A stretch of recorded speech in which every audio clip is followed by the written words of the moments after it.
Приветствую, друзья! Все хотят знать, как и когда закончится война, тем более, что явно какая-то движуха идет, и события стали ускоряться. Но понять, что именно происходит, достаточно сложно.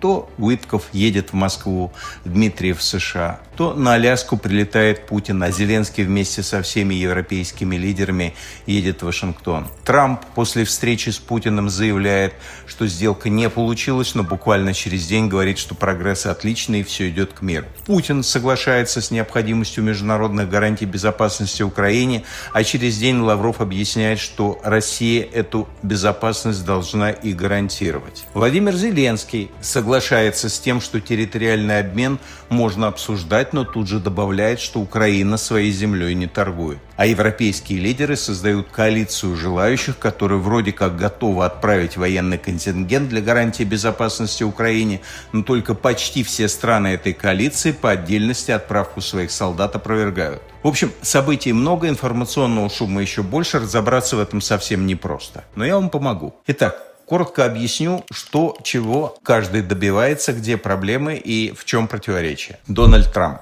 Для него прекращение войны в Украине является достаточно важным с нескольких точек зрения. Во-первых, по внутриполитическим причинам. Он обещал закончить конфликт сразу после избрания. И пусть для американцев проблема далекой войны проигрывает по важности темам миграции, экономики и другим, для Трампа важно похвастаться успехом на этом направлении. Во-вторых, Трампу важно разобраться с войной в Европе, чтобы освободить все ресурсы для потенциальных разборок с Китаем, который видится американцам значительно более весомой стратегической угрозой, чем Путин. В-третьих, Трамп уже в том возрасте, когда люди думают о своем месте в истории. И возможность закончить кровопролитную войну, я думаю, правда является самостоятельной ценностью для Трампа. Недаром всем дают понять, что он не против получить Нобелевскую премию мира за свои успехи. Какая стратегия у Трампа в миротворчестве? Это челночная дипломатия с прожиманием обеих сторон на уступки. На основании своего бизнес-опыта Трамп считает, что главное усадить всех вместе и начать торговаться. А дальше рано или поздно все сумеют о чем-то договориться, хотя результат не обязательно всех устроит. При этом Трампу, в общем-то, плевать на интересы и Украины, и России, и Зеленского, и Путина. Для него главное, чтобы Америка не платила за этот конфликт ни деньгами, ни жизнями, а еще лучше, чтобы она что-то даже заработала. Сильные стороны Трампа – это решительность, упорство, умение противостоять давлению со всех сторон. Плюс за ним стоят ресурсы самой большой экономики и самого большого рынка мира. Слабые стороны Трампа. Все научились предсказывать его непредсказуемость. У него почти не осталось рычагов давления ни на Путина, ни на Зеленского. А еще ряд кадровых ошибок на этом направлении. Например, Уитков. Это просто игрок из более слабой или другой лиги.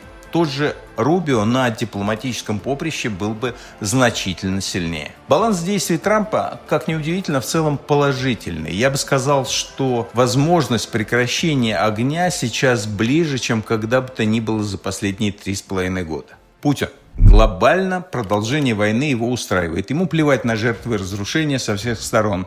Он считает, что экономика и армия России способны выдержать еще несколько лет войны на истощение. Более того, война сплотила и мобилизовала общество, позволив Путину укрепить свою личную власть. К тому же выход страны из войны во многом сделает кризисные явления в экономической и социальной жизни более заметными. Однако, продолжение вооруженного конфликта все-таки имеет для него цену, которая становится все более высокой. Во-первых, это проблема в экономике. Путинский режим транслирует всему миру очень благостную картину российских финансов. Но, как становится заметно, это не совсем так. Дефицит бюджета, выходящая из-под контроля инфляция, кризис инвестиций, сокращение доходов, увольнение сотрудников. Периодически проблемы выплескиваются наружу такими заметными историями, как дефицит бензина по всей стране. Идут разговоры о дополнительном существенном повышении налогов, и экономика явно испытывает проблемы. Это ставит власть перед выбором. Для продолжения войны нужно отказываться от экономики мирного времени, что чревато социальным недовольством. Тем более, что захваченные территории придется восстанавливать на российские деньги, а там куча разрушений, престарелое и искалеченное население, весьма спорные ресурсы, особенно с учетом необходимости многолетнего разминирования. К тому же люди в Украине не имеют 25-летнего диктаторского карантина и привыкли общаться с властью иначе, чем россияне. Нужно ли Путину такой радости еще на дополнительных территориях? Сомневаюсь. И он сомневается. Во-вторых, войну больше не удается удерживать где-то далеко от населения крупных городов. С фронта возвращаются калеки и ветераны с порушенной психикой. Каждый день что-то взрывается, горит, подвергается ударам дронов. Случаются громкие истории типа коллапса авиасообщения на почти всей европейской части России. Некоторые территории уже неделями живут без мобильного интернета. Все это разрушает комфортный для населения образ далекой войны силами экспедиционного корпуса. Война стала близкой и ощутимой для значительного количества россиян. И власть не уверена, что в этой новой реальности лояльность граждан войне сохранится долго. Ну а в-третьих, у войны с Украиной есть опасное для Путина геополитическое измерение. Россия все больше попадает в зависимость от Китая. В экономическую, технологическую и политическую. Китай покупает российскую нефть и газ, поставляет машины и станки. Слово Си Цзиньпиня много значит для Путина. И сейчас Путин регулярно общается и информирует китайского лидера о своих внешнеполитических решениях. Но все понимают, что скоро он будет спрашивать разрешения и получать указания, как, по слухам, уже было в отношении потенциального использования тактического ядерного оружия. Наконец, слово «Курск» второй раз за годы правления Путина показало ему, что риски и непредсказуемости для его власти возникают в самых неожиданных местах. А война – это сплошная непредсказуемость. В общем, Путин считает, что в крайнем случае готов продолжать боевые действия, но предпочел бы их закончить или приостановить на время. Его ограничение – это 30% россиян, которые по опросам являются сторонниками продолжения войны. Такая ситуация объясняет позицию Путина на переговорах. И, более того, сам факт его участия в переговорах и готовность лично встретиться с Зеленским. Путин не прочь остановить активные боевые действия, но нуждается в понятных и убедительных для военного электората условиях. Отсюда его территориальные требования. Донецк и Луганск, та самая Новороссия, про которую столько рассказывал телевизор. Отсюда же готовность остановиться по линии разграничения в Херсоне и Запорожье. Это не столь существенно для провоенного электората, а значит, можно и забыть, что эти области формально включены в состав страны. В общем, есть целый ряд факторов, которые склоняют Путина к переговорам и смягчением позиции. Однако он все еще считает, что вариант с продолжением войны его устраивает. Теперь Зеленский и Украина. Тут, конечно, объективно ситуация самая тяжелая. Российская армия за последнее время провела несколько успешных, хотя и небольших наступлений. ВСУ испытывает сложности с пополнением и обучением личного состава. Экономика страны в руинах и полностью зависит от иностранной помощи. Отток населения измеряется миллионами человек. То есть объективно страна заинтересована в скорейшем окончании войны. Но вот какую цену украинское общество готово принять за это? Никто на самом деле не знает, и Зеленский тоже. Поэтому он вынужден балансировать между жестким неприятием территориальных уступок и готовностью к переговорам. Главная задача для Зеленского – не оттолкнуть от себя западных союзников и найти вместе с ними работающую конфигурацию гарантий безопасности Украины. При этом такие гарантии, с одной стороны, должны быть реализуемы, с другой – обеспечивать безопасность, с третьей – устраивать Путина. Это нелегкая, но в принципе решаемая задача, тем более в дипломатическом направлении Зеленский сейчас достаточно успешен.